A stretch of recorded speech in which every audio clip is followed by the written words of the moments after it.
I'm not going to be the one to tell you whether they escape or not. Return of the Jedi is a great big movie surrounding a tiny little plot. But plot really isn't what Jedi is about anyway. Jedi is mainly about the wonders of filmmaking technology, and it has the most spectacular special effects I've ever seen. Not just spaceships this time, but a whole menagerie of realistically bizarre creatures like a giant hybrid of a frog and a worm named Jabba the Hutt, and an army of furry little bear men called Ewoks. Jedi does have some slow passages here and there, but every time you think it's going to stall, it revs right up again and takes your breath away with another dazzling display of filmmaking. Still, Jedi is more than special effects, and it has something its two predecessors didn't have. It's got some real emotion.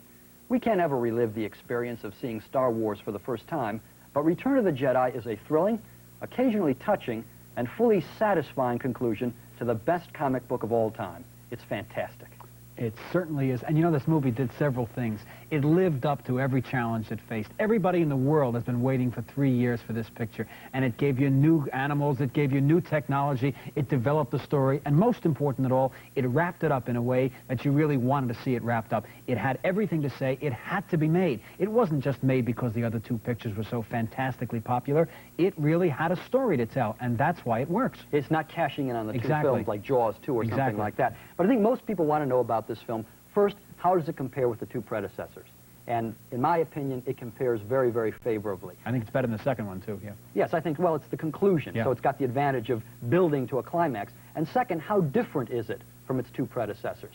And I think one thing you can say about this is that it's more elaborate. Physically, it's larger. Bigger sets, bigger special effects.